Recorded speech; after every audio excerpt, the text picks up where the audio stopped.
number 2 for this year. Today we have invited Brother Elchin Huseynov, PhD candidate from Malaya, to talk about Azerbaijan. But first of all, we welcome His Excellency Irfan Davudov, the Ambassador of Azerbaijan to Malaysia. Thank you very much for your effort in coming here. Our colleagues from Malaya, the supervisor of the student, Prof. Farid, and those of Istac, and Dr. Mohammed Oze, my colleague, who will say a few words, some opening remarks before the lecture. This is one of the initiatives of Istac to share, to create a discussion on Muslim countries and Muslim nations, the state of affairs in Muslim nations, problems, the state of Islam and Muslim civilization. We have had speakers from Bosnia and from Iran, from China, to talk about society in their country. So for today, we are going to talk about Azerbaijan. And Azerbaijan, as you know, is one of the nations in the Caucasus region and one of the Turkic nations. I always tell my students, if you want to know about, to understand the Malay world, you got to understand the Turkic world, or the Arab world, or the European world. And this, the analogy is there, and how these different worlds are configured. And from there, we can see a perspective of the idea and the reality, the sociological, geographical, historical reality of the Malay world. So, Brother Elchin will talk about forging identity, Azerbaijan's journey through empire, conflict, and independence. We met him a few months back, I think, at a function in Kuala Lumpur, and he was talking about his thesis. And from there, some suggestions were brought up for him to speak about Azerbaijan. Azerbaijan is not really known in Malaysia. I mean, we know more about Turkey and perhaps Uzbekistan, but not Azerbaijan. And intellectually, sociologically, as well as a country for tourism. The history of Azerbaijan would be very interesting. It's momentous, and we should be able to put things in perspective in terms of how the emerging of nations, especially after 1990. We can see that this region was part of the Soviet Union, and how things are mobilized, and with the fall of the Soviet Union, the emergence of identity and emergence of nation states, especially in Central Asia. Brother Elchin Huseynov is a PhD candidate from Malaya, Faculty of Arts and Social Science, Department of Anthropology and Sociology. He obtained his BA from Baku State University, and his bachelor's degree in political science from this university. From what he has given, the discussion will explore the dynamic growth of the national identity of Azerbaijan, which has been influenced by the Safavid and Russian empires, the Soviet Union, colonial background, conflicts, and independent movements. The influence of the First and Second Karabakh Wars, as well as Azerbaijan's post-Soviet attempts to build an independent national statehood, will be discussed. He will uncover the ongoing process of forging a modern Azerbaijani identity that honors its past while navigating the challenges of the present. Before we start with Brother Elchin, I'm inviting Dr. Mohammed Oze from Turkey, Jose is into cultural studies, sociology, to perhaps say something, some opening remarks on the subject matter. Go ahead. Thank you, Prof. Amerikan Hocam. Assalamu alaikum wa rahmatullahi wa barakatuh. Bismillahirrahmanirrahim. Alhamdulillahi Rabbil Alamin wa salatu wa salamu ala ashrafil anbiya'i wal mursaleen wa ala alihi wa sahbihi ajma'in. Thank you very much, Dear Excellency, Prof. Marit Hocam, and the guest friends, welcome. Our friend Elchin, I met him 2 years ago in Bombak campus, and we had a very nice intellectual conversation for almost 3 hours in a coffee house. Since then, we have been meeting and talking in some different matters, including Azerbaijan and his thesis. So when we, as Prof. Amerikan Hocam mentioned, that Azerbaijan is not much known in this geography, but when we say Turkish-Malay relationships or Ottoman-Turkish-Malay relationships, we do not decline that Turks not only in Ottomans or the Republic of Turkey. So Turkish nations, if you look at historically from Balkania until the border of in the east, China, when we travel, as mentioned by our late Prime Minister Turgut Özal, 1980s, when we travel from Bosnia until China, we can travel easily by communicating in Turkish language. So Azerbaijan is the neighbor country of Turkey on the eastern part of Turkey through Nahchivan, of course. There are some different stories from the Ottoman or the late Ottomans or the early Republic of Turkey, what happened in Azerbaijan. In fact, before the independence, 1918, in Azerbaijan Republic, their intellectuals contributed much to the Ottomans' reform movement. One part of Ottoman intellectuals, educated, learned, self-learners of the French and the European Enlightenment, but the Azerbaijani Turkish intellectuals learned the modernization through the Russian education system. They studied in Moscow and other places in Tsarist Russia. So one of them is, as we remember, that Muhammed Amin Rasulzada, Ali Merdan Bey, Topçubaşı, Yusuf Vezir, Cemazirli. These are the intellectuals contributed to the development of Pan-Turkism, Turanism, or Turkism in the late Ottomans,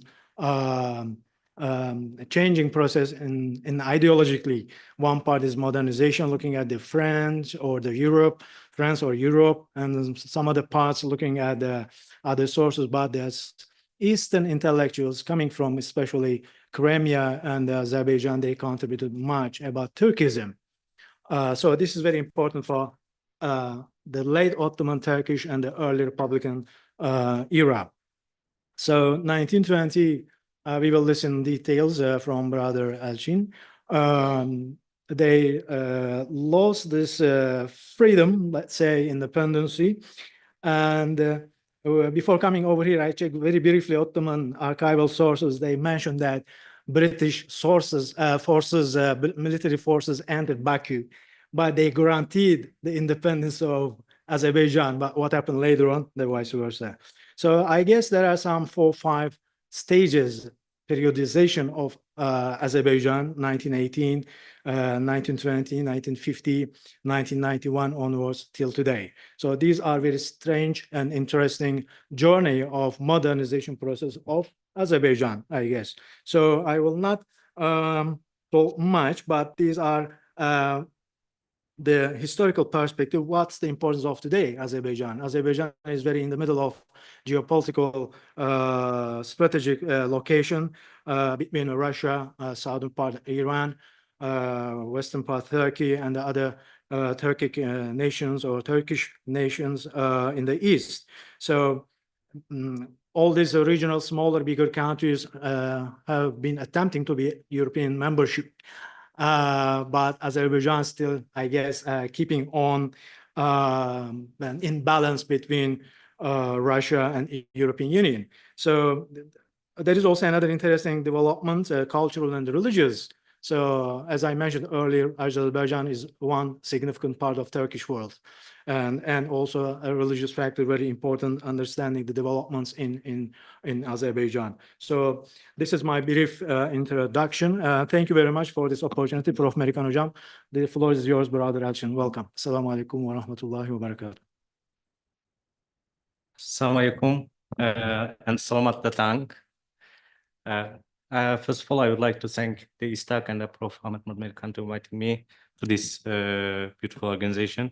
Thank you, honorable professors, the ambassador, dear guests, my friends. Thank you for coming. Today, I'm honored to bring the topic Forging Identity Azerbaijan Journeys to your attention. But before I'm starting the topic, I would like to show you today's Azerbaijan map, as the Prof. Mehmet Ozay asked me to show, because it's not too much known in Malaysia.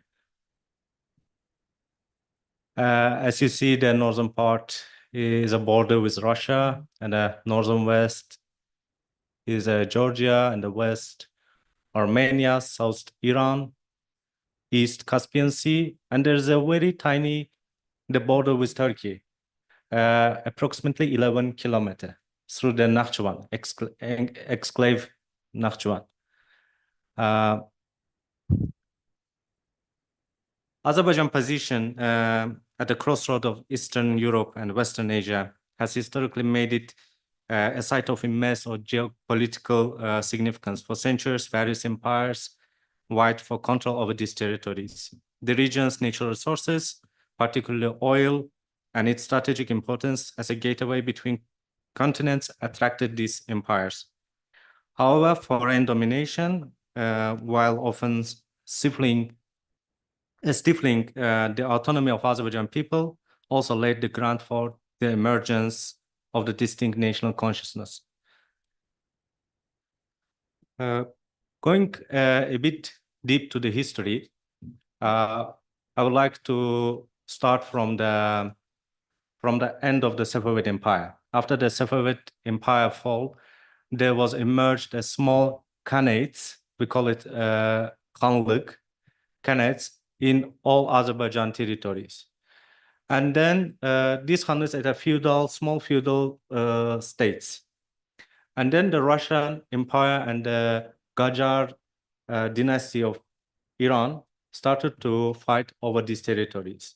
And by the Treaty of Gülistan and Turkmenchai in 1828, Azerbaijan was divided into two parts. The northern part goes to under the Russian rule, and the southern part goes under the Iran rule. And today, Azerbaijan is the northern part of those territories. Yeah, part of the northern part, yeah. Because some parts also stay in Russia, in today's Armenia, Georgia, and yeah, sorry. With the northern Azerbaijan falling under the Russian control and southern Azerbaijan remaining under Persian influence, the region became politically and culturally bifurcated. Russian rule introduced several modernizing influences, including the spirit of secular education and the opening of the intellectual discourse, colonial intellectual discourse, by the way, both of which were vital to the emergence of Azerbaijan nationalism as a resistance. However, colonial rule also imposed significant limitations on political freedom, which fostered resistance and growing desire for self-determination. The notion of national identity as a product of modernism reached Azerbaijan during the colonial rule of Tsarist Russia. It means that Azerbaijan experienced the modernity as a new norm of socio-cultural interactions through the colonial interpretation, such as the national identity, nation. Despite people's choices, ethnocultural boundaries, and historical heritage, colonizers always had their own view on these people and territories. So they started to call us as they want. And most of the time, they refer to people of Azerbaijan as Muslims, Magometans, Musulmans, or at the end they started to call us Tatars. But it doesn't match the real social reality of the society. The question of national consciousness appeared in the mid of 19th century, while Azerbaijan experienced several socio-political events chained to each other, such as reforms of the Tsarist Russia and the oil boom, which is more important, the rise of the local intelligentsia, and the establishment of the national print industry. According to the Svitakovsky, he's the famous Azerbaijanist, Poland and American, if I'm not mistaken. Half Poland, half American Azerbaijanese. The intelligentsia of Azerbaijan considered the people with the European style of education who combined European and Islamic values, whereas Europe here refers to the Russian Empire. So this term, the intelligentsia, was one of the main discourse of the Tsarist Russia colonial rule policy to label the people as a loyal to the Tsarist Russia. So Tsarist Russia, in the face of Viceroy of the Caucasus, Vorontsov, tried to integrate occupied territories and the Azerbaijani people into the Russian Empire. In another word, they tried to create, saying by the rephrasing, Machiavellism, the people who are Russian in mind, taste, opinion, and Muslim in blood. The main aim here was the supporting of intelligentsia, was the creation of native, local, secular, governmental, and military servicemen. It is generally accepted that during the Tsar colonialism, Azerbaijanis mostly identified themselves as Muslims, because at that time in the society there was a strong Ummah consciousness, because the just modernity came to our society, and it doesn't came directly from the core. It came to the core, then to St. Petersburg, then to Azerbaijan. It means kinda Azerbaijan is the periphery of the periphery. When was this? What period? What period? It's a mid of 19th century. Another example of the questioning of the Tsar's colonial policy towards the identification of population of Azerbaijan was written in the paragraph by the Mohammad Agha Shakhtatinsky in newspaper Kaspi in 1891. It says, wanting to give a Transcaucasian Mohammedans a name, recently the Caucasus, they began to call them Tatars in Russian language.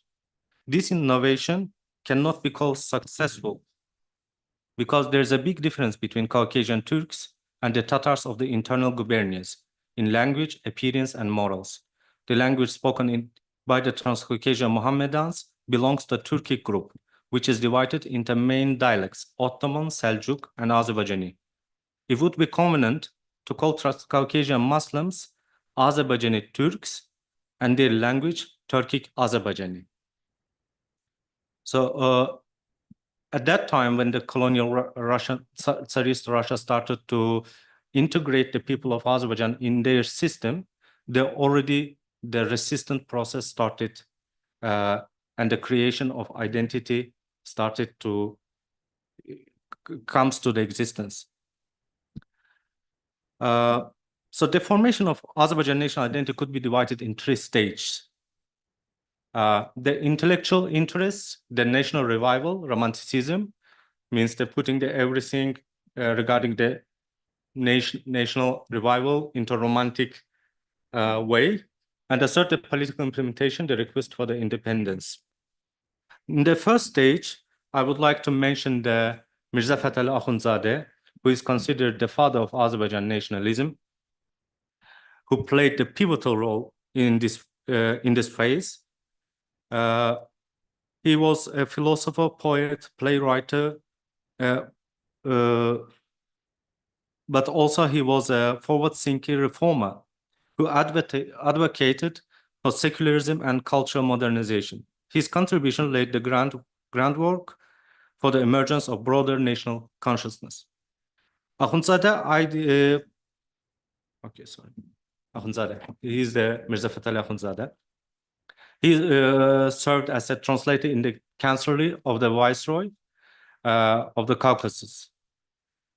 At the same time, he is considered the father of Iranian nationalism. Akhundzadeh ideas, particularly his critique of autocratic rule and his advocacy for secular governance, resonated with the educated classes in Azerbaijan and beyond. His work emphasized the need for cultural rejuvenation and intellectual development, drawing from both European enlightenment through the local traditions. The foundation he laid for the Azerbaijan nationalism was not merely political, but also cultural, aimed at redefining Azerbaijan identity in a way that embraced modernity while respecting the region's historical roots. We cannot say that the Akhundzadeh conceptualized Azerbaijan identity, but with the comedies that he writes, especially the Kamalud-Dowla letters in Azerbaijan language, he triggered in the people's minds the national consciousness. So with Akhundzadeh, they were starting the national print industry. And he was supported by the Tsar Russia. The Tsar Russia aimed another thing by supporting him. The Tsar Russia aimed to minimize the Ottoman Turks' influence and the Shiite Iran influence in Azerbaijan, but it became reverse, and the Azerbaijan culture was get rid of the Iranian influence and became a distinct culture, especially the literature, because he's a father of Azerbaijan dramaturgy at the same time. So the importance of his works are undeniable.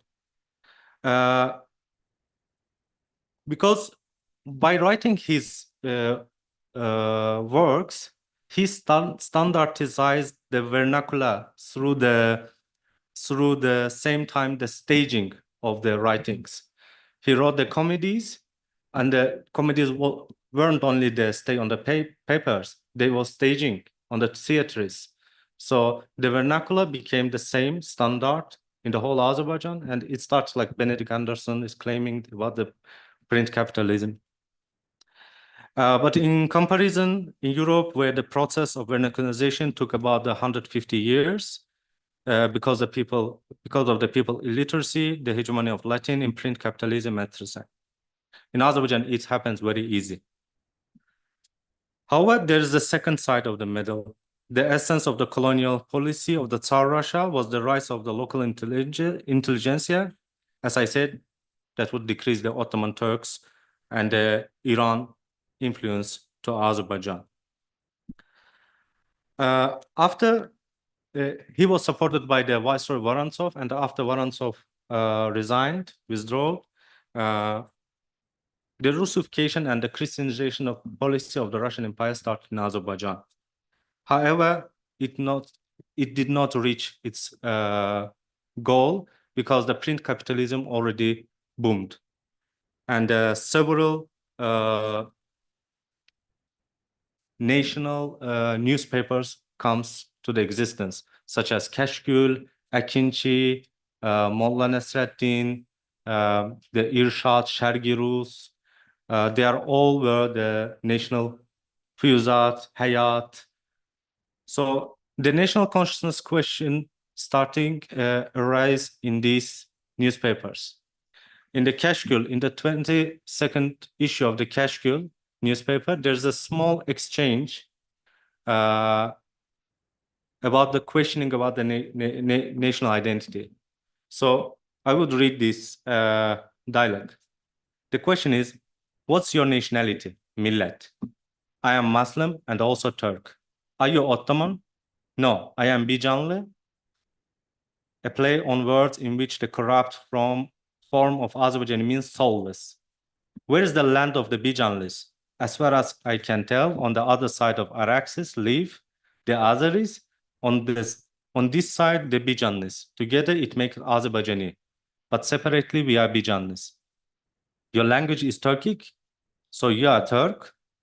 There's no word to describe my position. I am a Turk, but Bijanlı. Instead of being Bijanlı Turk, why don't you solve your dilemma by calling yourself an Azerbaijani Turk. So Bijanli, it means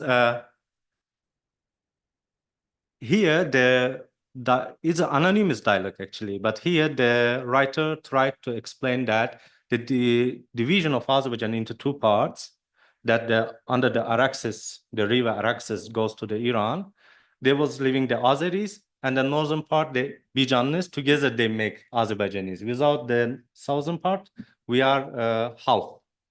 So that's why he called himself, I'm Bijanli. Bijan is soulless. The press became a critical tool for political mobilization, allowing Azerbaijan thinkers to articulate their vision for a modern, independent Azerbaijan. Newspapers, journals, and other forms of media played an essential role in shaping public opinion and fostering a sense of national identity. Another stage, as we said, is a romanticism, whereas the pan-Turkism comes to the stage, and the main famous representative of this stage is Ali Bey Hüseynzadeh. His main slogan is the Turkic sensual, Islamic trustworthy, and the French minded. Means like Turkify, Islamify, and the modernize. So this idea actually later will come will materialize in our flag, national flag. The intellectual movement was fathered by the Ali Bey Hüseynzadeh, and Azerbaijan identity that would harmonize Turkic cultural heritage with Islamic values and European modernity. His vision underscored the need of national progress through the education, political reforms, and cultural revival. Ali Bey Hüseynzadeh was the editor-in-chief of several newspapers such as Hayat, Fiyuzat, and Kaspi. Then, in 1910, he moved to Istanbul and came back only in 1918 and took part in the founding of Azerbaijan Democratic Republic. The second major stage in the formation of Azerbaijan identity came with the national revival, which culminated with in the political struggle for independence.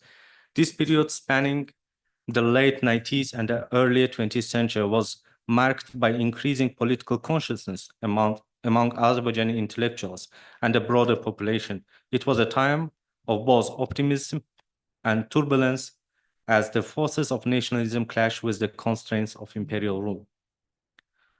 One of the most pivotal figures here, this is some example of the newspapers that was published in Azerbaijan through in Azerbaijan and Tiflis, of course, because the print center of the Transcaucasia was located in Tiflis. Tbilisi. Yeah, Georgia. And in the 19th century, in the 19th century and the early 20th century. One of the most pivotal figures of this period is the Muhammad Emin Resulzadeh, who was the leader of the Azerbaijan Democratic Republic that was founded in 1918, 28 May. And his main slogan was, "The flag once raised shall never fall." The establishment of the Azerbaijan Democratic Republic was a monumental achievement for Azerbaijan national identity, as we see the third stage of the creation of Azerbaijan identity as a political implementation. So the request for the independence, even in the all-Muslim assembly in the Tsar Russia, when the all-Muslim societies demanded the cultural autonomy, the only Azerbaijani intellectuals demanded territorial autonomies from the Tsar Russia. So we can say that the political awakening here is reached its culmination. So the Declaration of Independence was declared in Tiflis in 28 May 1918, because the Baku was under the under the occupation of the Bolsheviks and the Armenian Dashnaks until the Ottoman Empire came to help to liberate the Baku in 1918. The Declaration of Independence guaranteed equal rights to all citizens regardless of ethnicity, religion, or social status, setting a precedent for modern nation-state in the region. The tricolor flag adopted by the leaders symbolized the core values of the new republic: blue for Turkic heritage, red for modernization, and the green for Islam. I will tell you an interesting thing. It was the first flag of the Azerbaijan Democratic Republic. And when the First World War ended and the British came to this region, it looked like the Ottoman flag. And then the leaders changed this flag because they're afraid that the British will recognize this land as a part of the Ottoman state. Then this flag was changed to this. Actually, there's not too much differences, but they add just two additional colors. And of course, the idea of the flag was changed. And also this flag was painted by or drawn by the Ali Bey Hüseyinzadeh that we talk in the second stage of the formation. So this is the Declaration of Independence.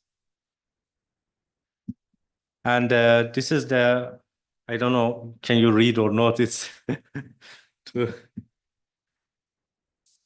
so I can read a bit for you. Yeah, summary. The main points here.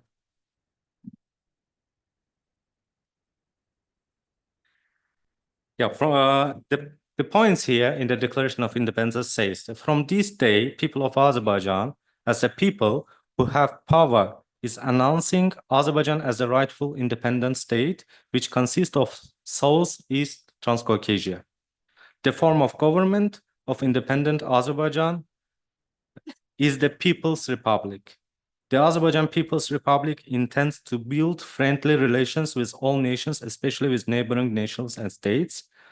The Azerbaijan Republic, or Democratic Republic, ensures all its citizens who are living under its jurisdictions, citizens who are living with its borders, political rights and citizenship, regardless of their ethnicity, mazhab, social class, professional class, and gender.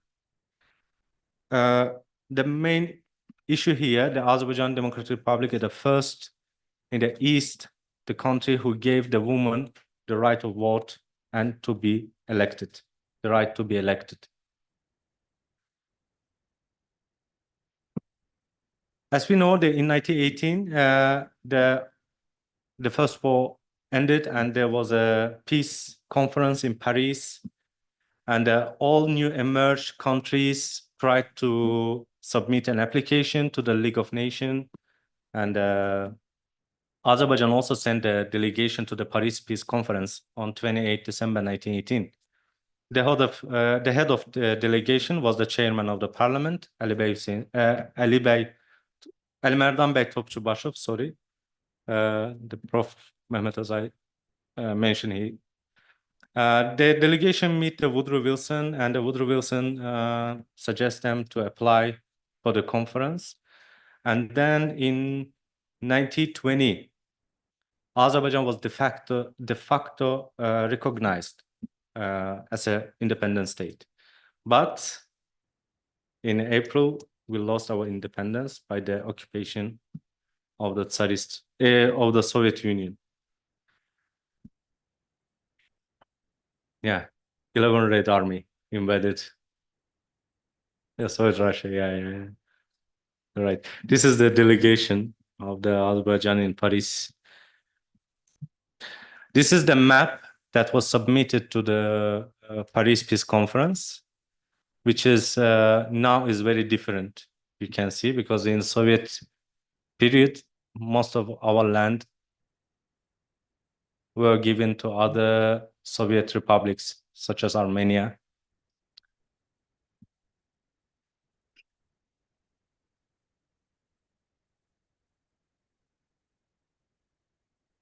This is the parliament, the first parliament of the Azerbaijan Democratic Republic. I just put some interesting pictures for you.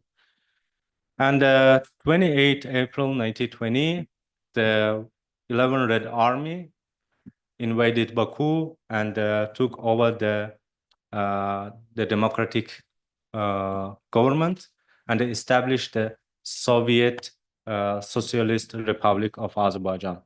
And until 1922, formally Azerbaijan was independent Soviet Socialist Republic. And in 1922, we joined to the Soviet Union as a rightful member of the Soviet Union, one of the 15 countries. And on the paper, of course, we had always a right to withdraw from the Soviet Union, but it was only on the paper.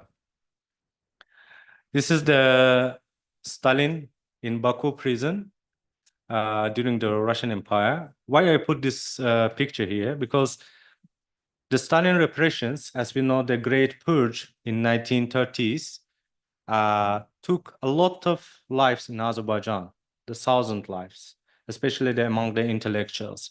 And I assume, is my personal opinion, that this imprisonment has its effect on this, because he has the special relations to Azerbaijani people, like, and also there's rumors that he said to the previous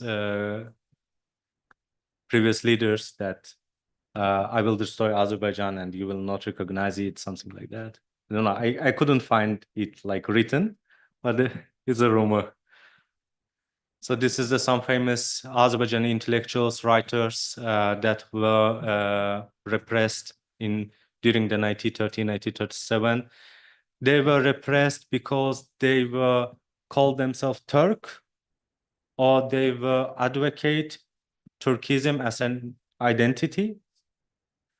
And they were accused in pan-Turkism, that pan-Turkism and advocating Turkism was forbidden during the Stalin regime.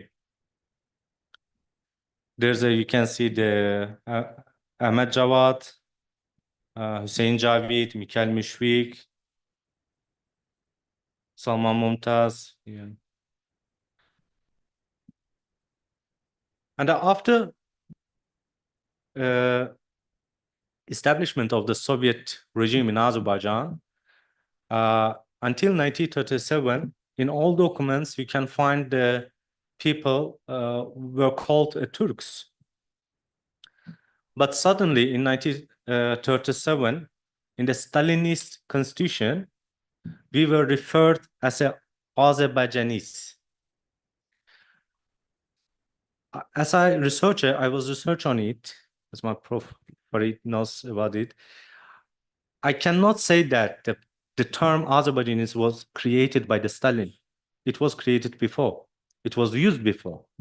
But the Stalin started to call only Turks of Azerbaijan Azerbaijanis. So means he tried to change the identity of the Turks, of majority, which he somehow succeeded. But later on, when Haydar Aliyev came to the power, he, of course, changed the Azerbaijan identity into a more comprehensive identity, which embodied Turkic heritage as well. But in 1978, when they changed the name of language officially in the constitution, and they put the name of the language as Azerbaijan language, we can say that the formation of the Azerbaijan identity is completed politically, I mean. So this continues until 1991. In 1991, the liberation movement started. It started with a simple thing. There was a provocation at that time, Nagorno-Karabakh Autonomous Oblast by the Armenians. They tried to cut the forest named Topkhana, and the first meeting was held against this action. But the other side of the medal was different. The Armenians tried to capture this land to the Armenia, And this led to the First Karabakh War, actually, in 1992. So the three main events shaped Azerbaijan national identity in a modern time. Is the Azerbaijan National Liberation Movement, is the 20th January of 1990, when the Soviet army invaded Baku and killed 1,000 people who were resisting of the Soviet Union, and the First Karabakh War, 1992-1994, and especially Khojalı genocide. Because when we do some field work, when we're asking the people, what's the most influenced event that shaped your identity, and they call these three events. And the First Karabakh War was resulted with the loss of 20% of Azerbaijan territories. The previous Nagorno-Karabakh Oblast and the 7 regions around it. And in 1994, the Haydar Aliyev came to the power and we signed the ceasefire with Armenia, and it continues until 2020. And in 2020, the war, the Second Karabakh started, and it was ended in 44 days with the victory of Azerbaijan and liberation of the territories. And from the emic perspective, as an Azerbaijanis, from the inside, I was the witness of these events. I can say that Azerbaijan identity never was on this level while in this war. Despite any religion, ethnic belonging, mazhabs, any other differences, all people gathering together to support the military and to support the war. Actually, because the 30 years of occupation is make people sick of this problem. And the problem became a frozen problem, and the people demand the solving of this problem. So the Second Karabakh War, we can, the victory in this Karabakh War, we can say the restoration of the nation building in Azerbaijan, the restoration process. And I don't know how it will develop, because the national identity is not static, it's a dynamic phenomenon. So it's changing over time, over and over. But today's Azerbaijan identity is a comprehensive identity that's embodied diversity with cultural relativism, with understanding and accepting the boundaries that existed in the society. I'm done here. Thank you so much for your attention. Thank you. Thank you, Brother Elchin. Thank you for walking us through the complexity and the intricacies of Azerbaijan and its journey in forging a nation and identity. This is quite interesting with regard to several aspects. I have many questions to ask. But anyway, Your Excellency, you want to have any few words on the subject? Thank you. I can only thank to Mr. Elchin for this presentation. I think that you have some kind of imagination about Azerbaijan history of this time. It was a very difficult time of course, for Azerbaijan, especially beginning from the 1990s till the end of 20th century. And as Mr. Elchin pointed out, during this time, we passed through some difficult periods. And I don't know if you noticed, in 1918, we created the first democratic republic. It was the first democratic republic in whole Islamic world. We are very much proud of this fact. Unfortunately, in 1920, Soviet Russia occupied our territory and Azerbaijan became a Soviet Socialist Republic. But without the creation of Azerbaijan Democratic Republic in 1918, it would be impossible, creation of Azerbaijan Soviet Socialist Republic. As Mr. Elchin pointed out, that Azerbaijan Soviet Socialist Republic, in accordance with the Soviet Constitution, was an independent state. as a part of union and had opportunity to withdraw itself from the Soviet Union. It was a great achievement for Azerbaijani people. But if we hold this discussion in Azerbaijani language, I would say a lot, but it's a little bit difficult for me to express my mind in English. And so I will conclude here. Thank you again, Mr. Elchin Huseynov, and thank you, Mr. American, and thank you all for participating, for you participate here and for your interest to Azerbaijan. I am sure that after this presentation, you will be more interested in Azerbaijan. You can find a lot of information about history, about traditions, about literature, history of Azerbaijan in internet resources, and I'm sure that you will do this. Thank you. Thank you, Excellency. So we open the session to questions, perspectives, comments. Anyone? Yeah. Right.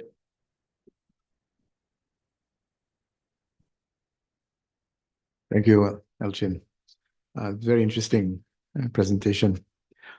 Just two very simple questions about Mirza Fath Ali Akhundzadeh. So it's interesting that he's claimed by both Iranians and Azerbaijanis as nationalists. But he considered himself to be, well, he was from the Iranian Qajar side, is that right? No, he was northern side. Oh, northern side. Yeah. But he considered himself His to be father came from southern from the part. southern side. And is it true that he considered himself to be part of Melliyat Iran? Yeah, he actually calls himself Iranian or Caucasian. Right. But at that time, there were only the Turkic identity and Muslim identity. Yeah. So he doesn't embrace these identities. Okay. So, but if he called himself Iranian, Yeah. or part of Melliyat Irani, why is, and I know that he is claimed by Iranians as a nationalist. Why is he claimed by Azerbaijanis at the same time? Yeah, because he started to write in Azerbaijan language during the Tsarist Russia, and Yeah. in his writings, he started to resistance to the Tsarist Russia. Actually, his works were the anti-colonial works, in my opinion, within the colonial lens. He was serving to the colonials, at the same time was resisting to the colonials. Yeah. Okay. It's a very interesting case, and might be under the captive mind theory. Yeah, because that is the pattern in many colonial states in the 19th century when they were not outrightly asking for independence, but they were critical of colonialism without going to the extent of asking for independence. So that's we should talk about that more. My other question is, from what you are saying, it sounds like unlike other Turkic states, some of them, certainly Turkey itself, Kazakhstan, Turkmenistan, these states are based on a very old tribal identity, which of course later on becomes more generalized and national. I mean, for example, Turkey based on Ottomani identity and so on, and Kazakh. But Azerbaijan seems to be different. Am I right to say that the tribal element, even historically, is not strong, because the state is not named after a tribe and so on and so forth. Yeah. Yeah. Thank you so much for it. And the Azerbaijan identity actually takes its name from the territory.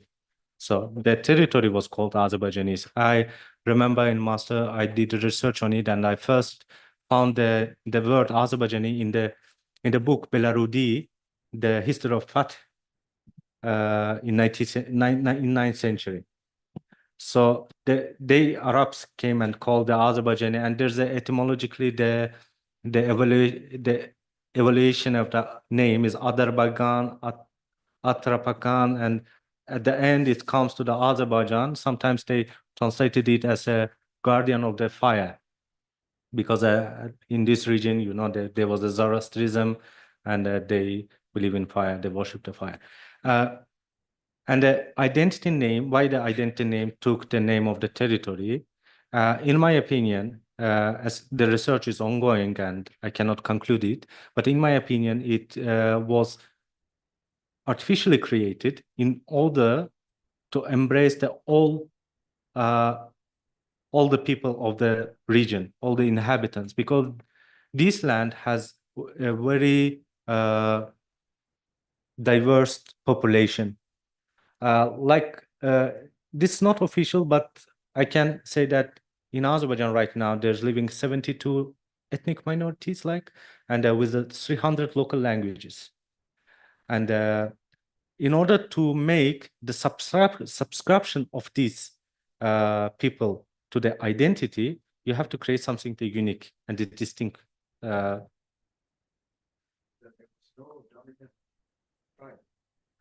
There weren't historically, you know, because the Azerbaijan was under Safavid Empire. So the Safavid Empire is not embraced the Turkic identity as an Ottoman Empire. So that's why it's not rooted deeply. And even 1918, when the Turkism came to the stage, it wasn't absorbed by the people. It was only absorbed by digested by the intellectuals. And the people remains to be a Muslim or Musulman. That's all. Thank you so much. Yeah, sorry. The first question I was interested also in terms of asking about Mirza. What's his native language? And you said he wrote in the Azerbaijani, or does he also write in the? Yeah, he wrote in Farsi? Azerbaijan language, and also he knows the Farsi as well. So his audience or his readers are both Azerbaijani and Farsi speaking Mostly people? Azerbaijani and the Azerbaijani population of Iran. Oh, okay. Another one is would the dynamics of history of Azerbaijan be similar to the ones in Iran, Azerbaijan in Iran? Yes, actually, but I could not say the problem, but the pattern of the Azerbaijanis in Iran, they strongly attach to the Shiite identity, so they don't overcome to the national identity, I'll say. I don't know what's happening now. I'm not familiar with the situation there. I didn't research it, so I cannot tell too much about it. Yeah.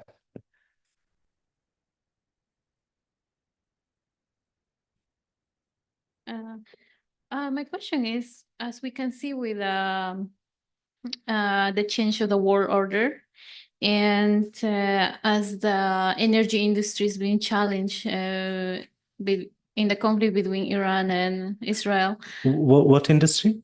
The energy industry, yeah. petrol, gas industry. So how do you think this is going to affect the history of Azerbaijan and identity? Being honest, this question is out of my research, but I can try. Maybe I will try. Because the friends would like to know something contemporary issues as well. Yeah, I don't think that it will affect the Azerbaijan identity, as the Azerbaijan identity is still ongoing in the process of shaping, and the identity mostly shaping within the internal processes rather than the external, because we are not a big nation. So we don't have play the crucial role like in the USA or in other continents. So have you heard about Azerbaijan opinion on ASEAN countries? No. Yeah. So we have our own ecosystem, and our identity is shaping in this ecosystem, especially in the Turkic world. Yes, the Turkic world and what's happening in the Turkic world is shaping our identity. But I don't think that the problem that you mentioned, it will change the history. It will change the history of the world, not only Azerbaijan. It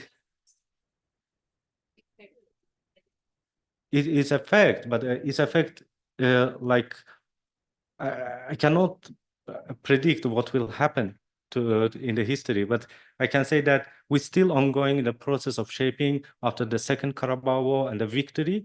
All identities actually needs the victory narratives, you know, because you have to understand your distinction and your you have to feel the proud of your identity. So this is the nature of identity. So and we just reached this point, and our identity is ongoing in shaping. Yeah, I'm from Azerbaijan. Okay. Thank you. Sorry.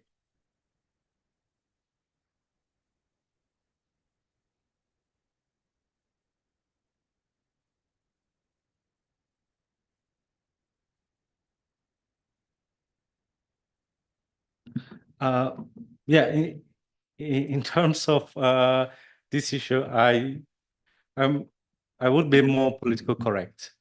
Okay.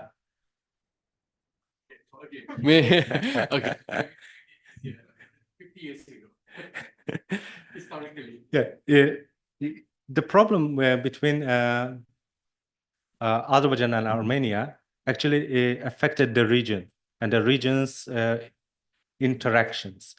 So when the Azerbaijan did not gain or get the full support of Iran, and at the same time, Iran had a close relationship with Armenia, and of course, there was some gaps in the relationship, and the Azerbaijani, the majority, which is majority Shia, Azerbaijani Muslims, does not feel too much attachment to the Iran because of their relationship with Armenia. I think it's my opinion. It's my personal opinion. So in this case, I can say that Iran lost them.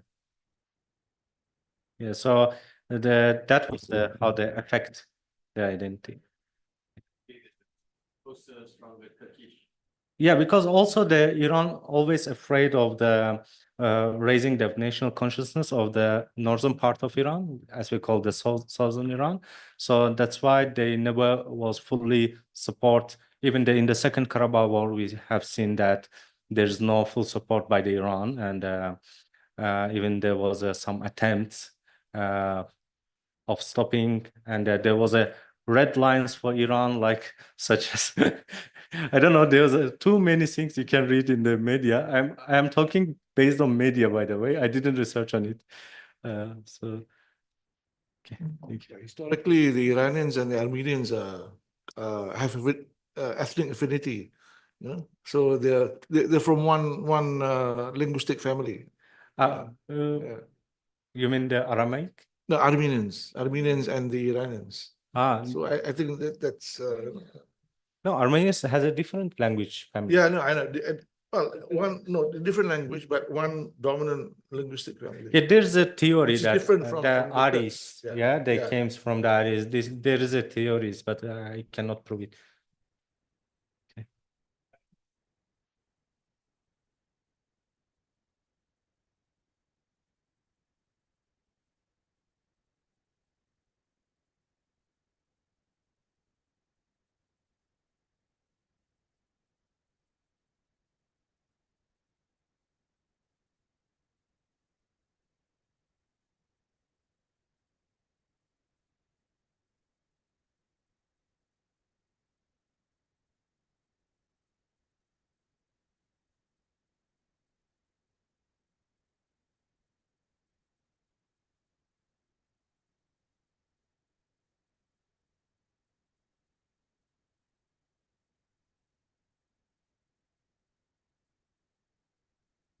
But I can tell how the Armenians come to existence in the South Caucasus.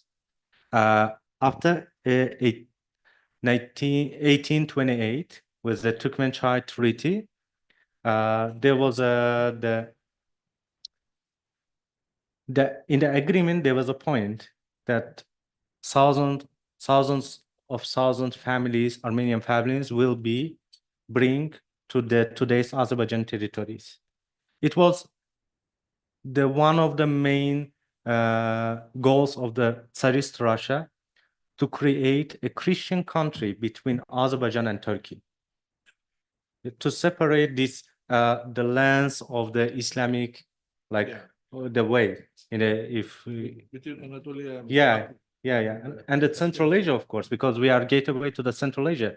So that's why the lot of Armenians, the families brings to the today's Karabakh, and they were free of any taxes. They given chance to just show this house, and they were giving this house to them, and the Muslim families were getting out from this house. It's like today's happening in yeah. So how they became existent in South Caucasus, this is the story. So in 1828 with the Edirne treatment, also there was bring a lot of families from Turkey, Armenians families from Turkey, and the Russian Empire actually succeeded in creation a Christian country who claim that they are first Christian nation in the world. Yeah.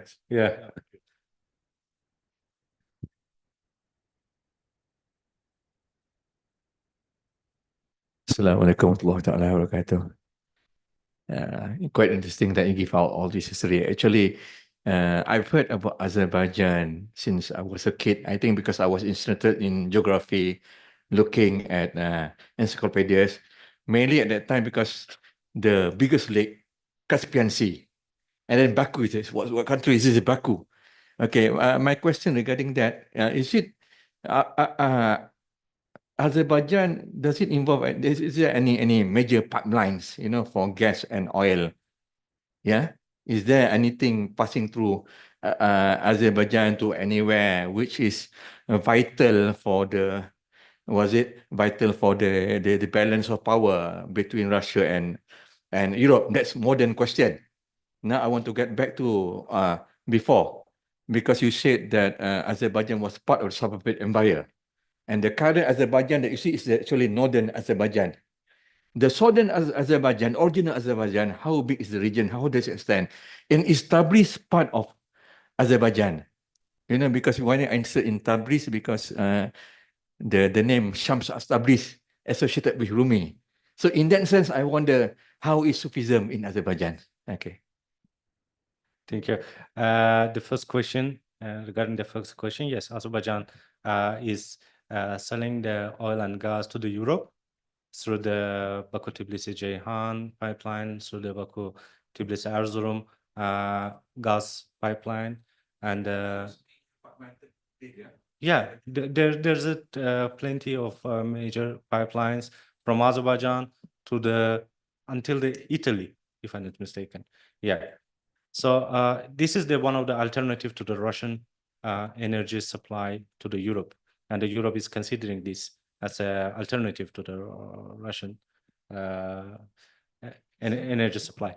That actually makes Azerbaijan very important geopolitically, because I think I've heard something about Imran Hussein saying Azerbaijan has a place in this whole coming probable World War III and all that, because of that, because you are holding the power, the supply of power to Europe in a sense. I'm not sure about that, but because it's not just power, it's a geopolitical strategy. The place also is strategic. So, the north is Russia, south is Iran, and the west is Turkey. So we are in the middle of three regional superpowers. Geopolitical identity of Azerbaijan. Yeah, this is geopolitical identity of Azerbaijan. You're right. And about the second question was. What was Azerbaijan? The old Azerbaijan with the north and south. How does it extend? Yeah, the Tabriz was a part of it. It was until the city of Gilan. Yeah. Can I share the? Okay.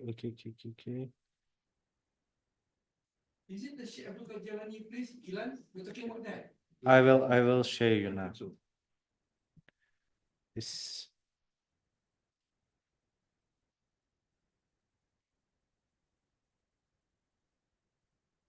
see. Hocam. Açayım mı?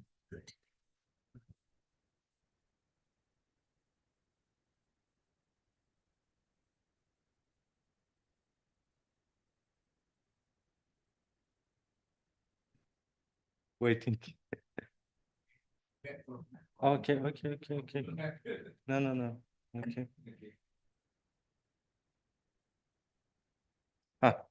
This one. You see the Tabriz in the southern part. So this map is not showing the whole. I don't know why when we make it big.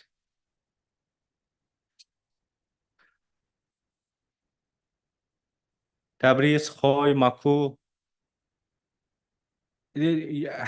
Have you seen the Safavid Empire, the map?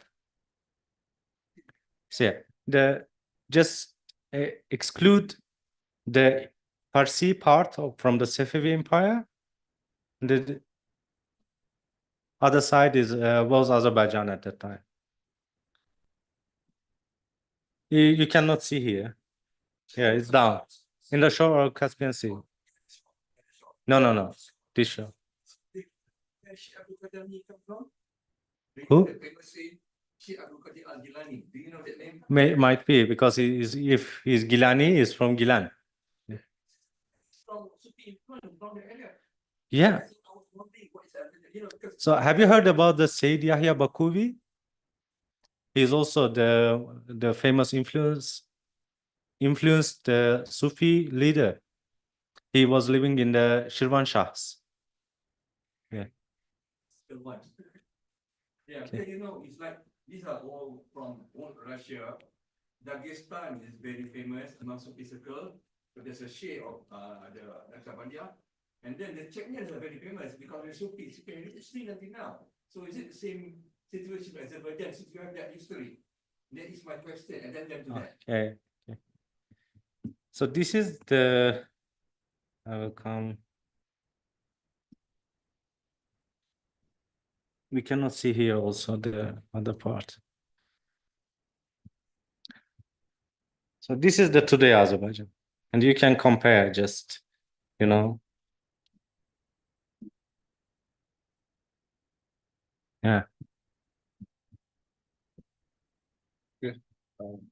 Yeah. Thank you so much for your attention, for the questions. There's one, John. You had a question.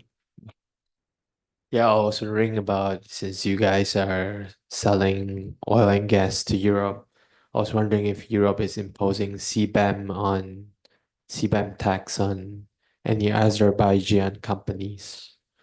That's one question. What tax? CBAM, cross-border adjustment mechanism, like how it's imposed on oil palm companies in Malaysia. Oh, I don't have any information on it. I'm so Okay. sorry. And I was wondering if like China is selling any cheap electrical vehicles to Azerbaijan, and I was wondering about the progress of renewable energy in Azerbaijan. I'm aware that there are lots of oil and gas and natural resources and minerals at Azerbaijan, but is there any particular form of renewable energy that is very efficient in Azerbaijan, like solar, like for example in India, solar panels that is able to absorb like 9 hours of sunlight, that sort of thing, or wind. Yeah, thank you so much for your question. As I don't know, did you hear or not, the COP29 will be held in Baku in November. So the major climate change, the conference. And actually, Azerbaijan started to use the renewable energy, especially the solar panels. And if I'm not mistaken, we signed a big agreement with the United Arab Emirates on it, and the Saudi Arabia also. And they will create a big solar system, the centrals about that, but it's not my interest of research, so I'm so Okay. sorry if I didn't meet your question. But No. Mr. Ambassador, please.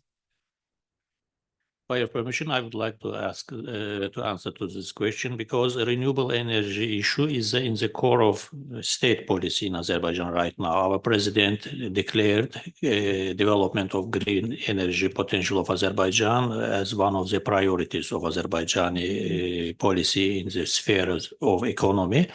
We have very huge potential in renewable energy, solar, wind, and also hydro energy potential. It's if you are specialist, you must understand 200 gigawatt. It's very huge potential. Of course, we understand that we cannot realize all of this potential, but our aim is to raise the share of renewable energy in total energy capacity of Azerbaijan to 30% by 2030. And we have signed several agreements with contracts with companies from Saudi Arabia, Arab Emirates, BP, Italian companies from China, and so on in this sphere. And now they are constructing polar and wind power plants in Azerbaijan. Also, we have signed a document on cooperation with the European Commission on cooperation in the sphere of energy. And also in December 2022, if I am not mistaken, presidents of Azerbaijan, Romania, Hungary, and Prime Minister of Georgia signed an agreement on the development and transmission of green energy. This agreement envisages production of green energy in Azerbaijan and transmission of this energy to European countries through Georgia and beneath the Black Sea. So we have very huge plans on the development of renewable energy sector in Azerbaijan, and by 2030 we are going to become a net exporter of green energy to European and not only to European countries. Thank you. Just one more question. I was wondering about the climate change movement and the sustainability movement in Azerbaijan, because obviously it's very strong in the West and also in China. China is now the leader in renewable energy, but it's also affecting Malaysia as well. So I was wondering, like, are now most Azerbaijan companies having their own sustainability departments? And is there like another potential Greta Thunberg over there, or, that sort of climate change movement over there, or not so much? It was addressed to me or to the. Oh, and anyone, yeah. Okay, I'm so sorry. Can you repeat it? I was wondering about like the climate change movement and the sustainability movement in Azerbaijan, like like in Malaysia right now, most of our companies, we have a sustainability department. Even in the West, a lot of companies have sustainability departments. Yeah, of course. If you're a member of the United Nations, you have to follow the SDG, the principles. So I think Azerbaijan, as a full member of the United Nations, also is following this I'll say the directions by the United Nations. But we have some NGOs that is they are like eco activists, and they fighting for the sustainability. They're fighting for the ecological problems, and they're quite influencer, and they have some influence in the society. So even after the liberation of the lands, there was a exploitation of the natural sources in those territories, and there was involved several international companies that misused these natural sources, because they knew that this land will never stay in their hand forever. So they just exploited these lands. They cut all trees. They poisoned the water, polluted the water, and they burned the forests. And these all things were documented and sent to the United Nations and the climate change agencies. So, yeah, please. To add some words to what Mr. Elchin said. This year of 2024, was declared a year of solidarity for green world in Azerbaijan by the decree of the president of Azerbaijan. And within this framework, we have done a lot, and also liberated from territories, from occupation territories of Azerbaijan, also by the decree of the president, were declared to be territory of green economy, green energy, and also Autonomous Republic of Nakhchivan Autonomous Republic's territory also. And the largest state company in Azerbaijan, one of the largest oil companies in the world, SOCAR, State Oil Company of Azerbaijan, took an obligation to become by 2050 a net zero emission company. It took such kind of obligation, and I am sure that they will fulfill this obligation. So Azerbaijani government does a lot in this direction to fight climate change, and also we are presiding COP29 this year. You know, it's a largest event in the world in this sphere, and we expect more than 70,000 of participants from all over the world to participate in this event. And also in the 12th, 13th of November, within the framework of this event, there will be World Leaders Summit on climate change. Unfortunately, Malaysia will not be represented there by Prime Minister, or I don't know who will represent Malaysia there, but more than 100 leaders, 100 heads of state and government will participate in this event. So Azerbaijan is trying to do its best in this regard, but Azerbaijan is only one country, and we cannot, of course, change the current situation in this sphere all over the world, but we are doing our best. Thank you.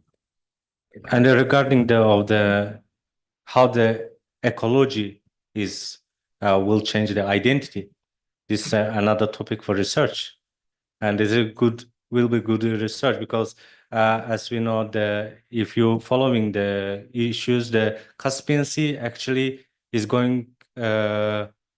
drying. So this is if it will dry until the end, it would be a big catastrophe for the region, and not only for the region, and of course it will affect on identity as well.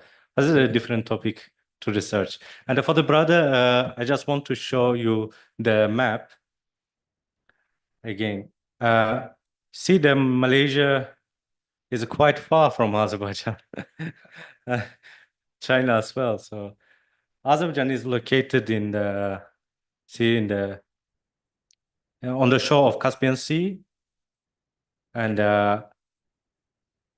you see the cursor here, like this was a part of Azerbaijan before, like, okay, South Azerbaijan.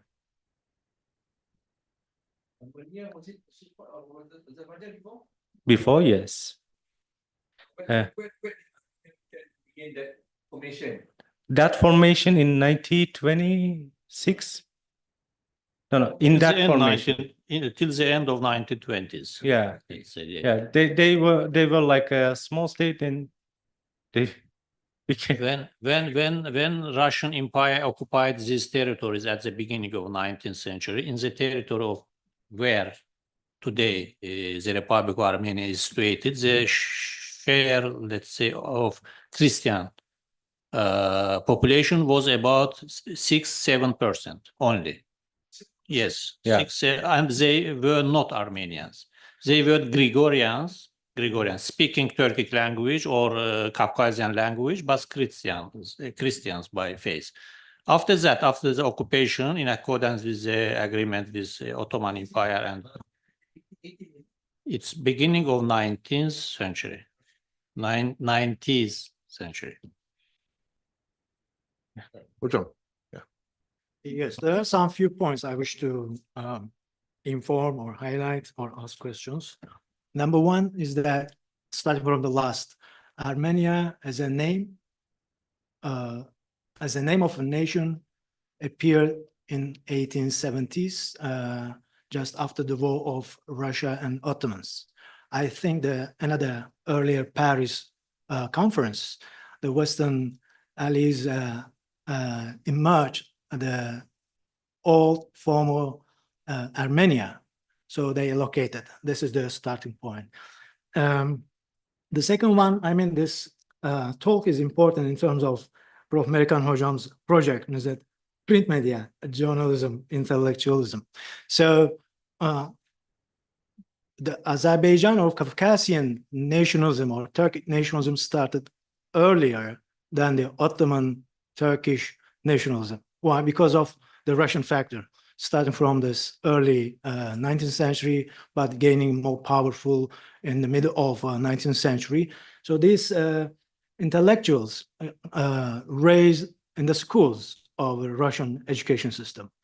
That's why we could not hear from Brother Elchin any Hoja, any ulama, like in Malay world, leading the independence movements or nationalist movements, but more Turkish, secular Turkish identity and emphasizing more Turkish language. That's why they had influenced Istanbul, the capital of Ottoman's late years and early Republican era.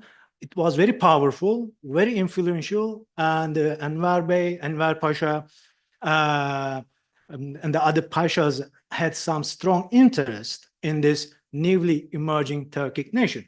As you mentioned, before Mustafa Kemal, 1923, already there had been one Turkish nation, independent nation.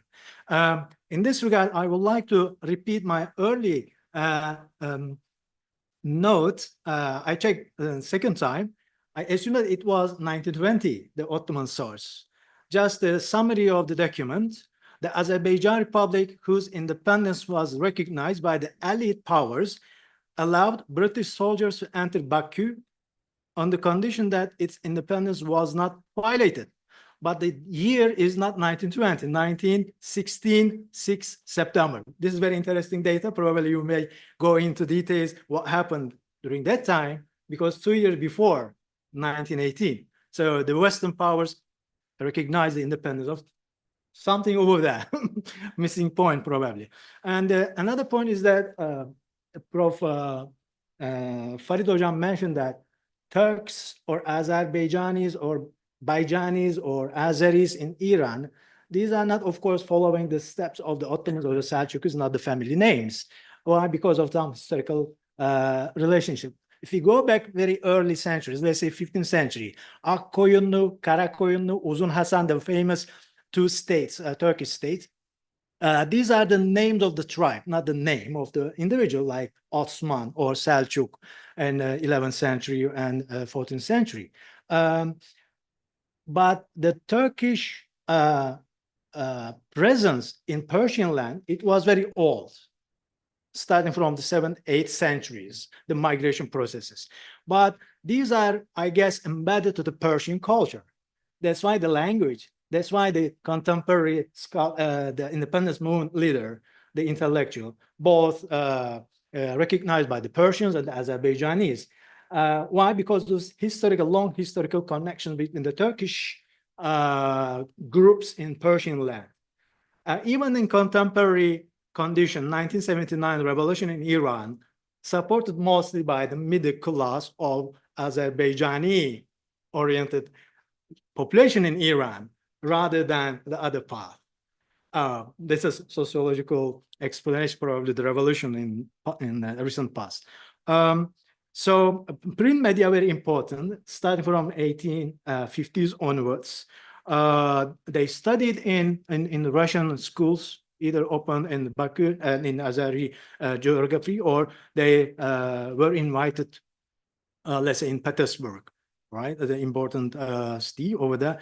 And the print media very important. They aggressively, as you mentioned, these journals, periodicals, contributed much the linguistic aspect, including Islamic implicit because of the calligraphy, Arabic calligraphy they promoted. And the third one, I guess, the territory. Territory is very important today. Probably Azerbaijan does not show aggressively the territorial unity among this Turkishness or Turkic nations, but it is, again, a historical reality. As you mentioned, that even the northern part of Iran still consider them. So that's third ethnic group, right? So this is territory, very important aspect of this national identity or acquisition of national identity. I think these are the points which I wish to highlight. Thank you very much. Yeah, thank you, Hojam. In relation to your points, there's one question from the online on cultural identity of Azerbaijan. What has influenced and defined it? The cultural identity of Azerbaijan As opposed to national identity. This is the question. Okay, I can say that the Azerbaijan identity was shaped by the cultural identity, as there's a Turkic, the dominant, the cultural identity is a Turkic cultural identity. So because the 90% of the population are Turks, they were Turks, or we can say, this shaped the Azerbaijan national identity as well. But we cannot say that the Azerbaijan cultural identity and the Azerbaijan national identity is two different things. No. But what we can say that Azerbaijan identity is already is kind of ethnicity, which is consists of several cultural identities. So these identities are like subscribe to this national identity. But it's ongoing research, so and I hope I will finalize. Yeah. The question wants to see if there's a difference between national identity, which is forged, and cultural identity, which is more ethnic and more perhaps more tribal. Well, it's important to understand what they mean under their cultural identity, and then I can answer the question. Yeah, I think he's The somewhere. He or she somewhere there. All right. Okay. Question. Yeah. Okay. I was wondering if like Azerbaijan has its own version of Ataturk, which wishes to secularize the government or the country as well. I'm wondering if politically Azerbaijan is, because it's so close in proximity to Russia and Iran is also an ally of the BRICS. Politically, is Azerbaijan more aligned with the BRICS, even though it's exporting most of its oil and gas to the EU? Yeah. To just clarify your question, did you ask that did Azerbaijan has anyone like Atatürk? Yeah, something like that try to secularize. I will not be compare Atatürk or other leaders with anyone because they have their distinct role in their nation. So, but we had the very powerful and the influencer, the leaders. If we are going to the beginning of the 20th century, is the leaders of the Azerbaijan Democratic Republic, and then if we are going to the Soviet period, there was a lot of people who were at the same time were the head of the Communist Party and at the same time were were aware about the national consciousness, like the Imam Mustafayev, and then Haydar Aliyev came to the power in 1969, and then of course right now we have a all-national leader, the Haydar Aliyev. He is passed away in 2003. But he was the leader who brings Azerbaijan into today's condition.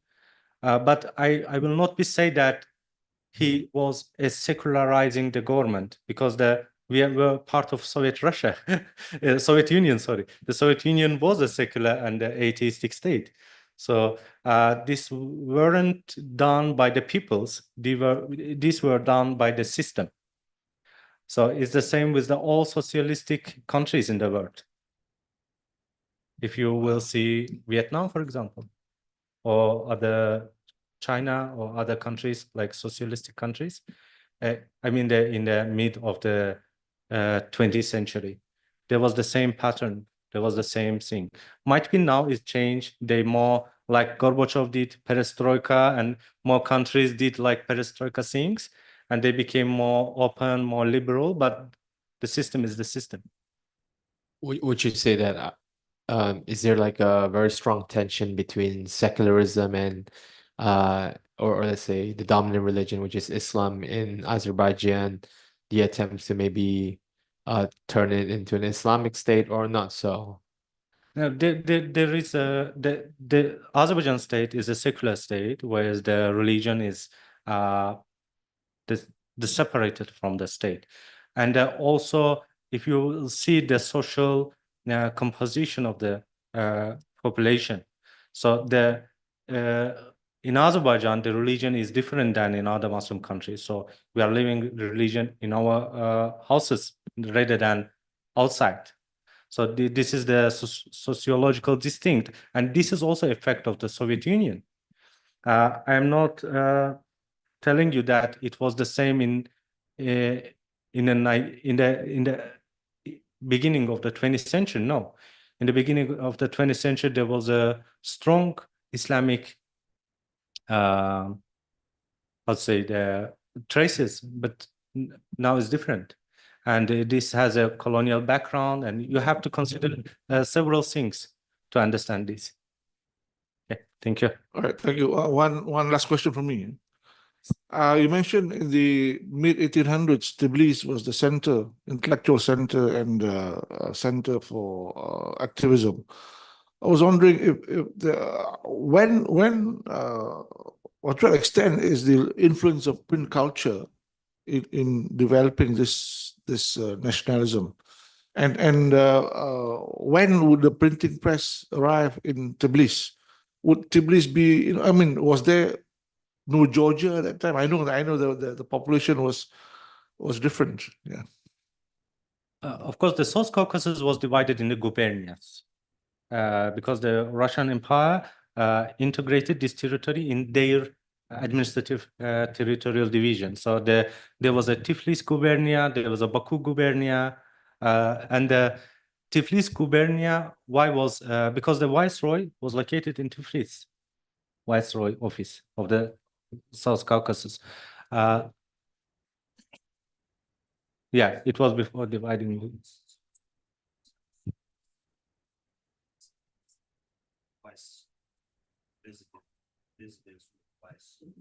Viceroy. But that time, Tbilisi was not Georgians. Yeah, right. Half of the population of Tbilisi that time was Yeah, was Azerbaijans. Even the Mirza Fatih Akhundzade lived there. Yeah. The viceroy is probably from royalty. Yeah. I cannot say that they had a blood relationship, but I don't know. But why the Tiflis had this influence? Because Tiflis was a bit far from Baku, and Baku was very important place for the entrepreneurs and because the oil, the oil. Yeah, financial economic. And the Tiflis was a bit far from this, and it was easy to print the illegal things there and the newspapers there. Of course, the Russian Empire is like closed one newspaper and then another appears. They close one, then another appears. Most of the newspapers just lived 5 years, 10 years, not too much. The newspapers began during that period. Yeah, 50s, when the printing press was in Azerbaijan was language, working, the yeah. first newspaper was published in 1875. Elchin in Baku. And also we had some prints in Iran. Today's Tabriz, Shargiruz, for example, it was published there. And Mehmet Emir Sada was worked there as an editor. And Yeah, I was wondering, outside of Europe, most newspapers in Asia and North Africa began at about the same time. Yeah, This is because the modernism yeah, spread the same time to the 1850s, colonial 60s, colonial 70s, states. in Yeah. Malaysia, Indonesia, and India. So What's the common thing between the Malaysia and Azerbaijan? We both experienced the all modernist the phenomena under the colonial rule. So this is twice difficult because it comes them and then to us, and it's a double interpreted things. Yeah, right. Yeah, I mean the Russian colony. Right. Yeah, I think we about to end the session. I would like to invite Your Excellency to give your final remarks, and then we go to Ho Chong. Yeah. Wonderful, thank you for this discussion.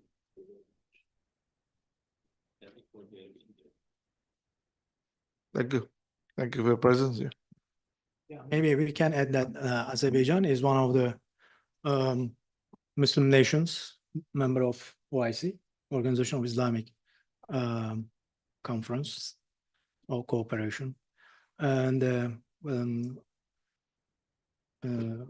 has a strong intention to expand its relationships globally, as we see over here, with Excellency over here, and they work harder to cooperate with the Malaysian agencies and the state. So, second one, when we say Ottoman Turkish, it is just one part of the story. There are some other Turks. Time to time we mentioned that Selçukis probably had come over here before the Ottomans, but we need to get some fundamental data. So Azerbaijan is a member of OIC and member of the Turkic nations, all this Central Asia. Thank you very much for your kind presentation, Mr. Elchin. Thank you, so much. Mr. Elchin, for your appropriate window to the past and present of Azerbaijan. We thank your time, and we thank everybody here for your presence. Thank you very much. Assalamualaikum. Oh, okay. Good. Okay. All right. Thank you. Please, this is the